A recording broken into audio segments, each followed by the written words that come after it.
मैं अयोध्या नरेश दशरथ पुत्र एवं प्रभु श्री राम का अनुज लक्ष्मण महापंडित महाज्ञानी रावण को गुरु रूप में सादर प्रणाम करता हूं। आयुष्मान भव लक्ष्मण।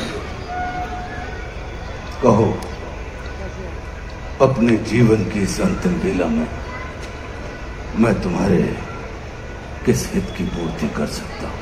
हे महामना, नीति, धर्म, राजनीति एवं समस्त वेद शास्त्रों के ज्ञाता आप अपने ज्ञान और अनुभवों की दीक्षा से लक्ष्मण के जीवन का मार्ग प्रशस्त करने की कृपा करें।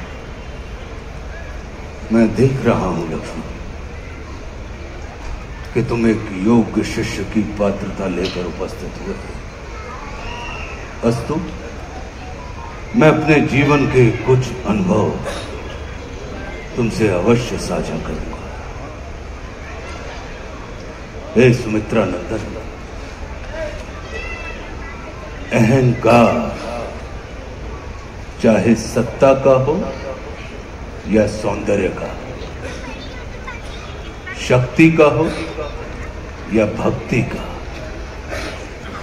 धन का हो या धर्म का, वो बड़े से बड़े विश्व विजेता को नष्ट कर देता है। इसका प्रत्यक्ष उदाहरण ये त्रिलोक विजेता विद्या विशारद महापंडित रावण है। अहंकार में तीनों गए, कुल, गौरव और वंश। ना मानो तो देख लो इस रावण का अंत। लक्ष्मण, रावण को अपने ज्ञान का अहंकार था और तुम्हारे भाई राम को अहंकार का ज्ञान था। लक्ष्मण, जीवन में सफल होने के लिए शत्रु दृष्टि और मित्र दृष्टि का भेद आना अनिवार्य है। मित्रता भले ही अपने समतुल्य या अपने से निम्न स्तर के व्यक्ति के साथ कर लेना, किंतु शत्रुता सदैव अपने से योग्य व्यक्ति के साथ ही ठानना, क्योंकि ये जगत हमारे व्यक्तित्व का आकलन हमारे मित्रों को देखकर नहीं, हमारे शत्रुओं को देखकर लगाता है। जितना बड़ा और गरिमापूर्ण हमारा शत्रु होता है, उतने ही बड़े और गरिमापूर्ण की ख्याति को हम प्राप्त होते हैं। देखो ना, इस जगत ने जो कुछ राम से जुड़कर प्राप्त नहीं किया, उसे रावण ने राम से लड़कर प्राप्त कर लिया। लक्ष्मण, वे हमारे शत्रु ही होते हैं जो हमारे अंदर सुप्त पड़ी हुई ऊर्जा को जागृत करने का कार्य करते हैं। हमारा शत्रु ही होता है जो हमें असुरक्षा से निकालकर सुरक्षा में जाने की प्रेरणा देता है। वो हमारा शत्रु ही होता है जो हमें अपने सीमित वृत्त से निकालकर अपने वृत्त को असीमित करने की प्रेरणा देता है। इसलिए शत्रु तिरस्कार का नहीं, नमस्कार का पात्र होता है। कभी अपने शत्रु को नमस्कार करके देखना, वो तुम्हारा परिष्कार कर देगा। लक्ष्मण,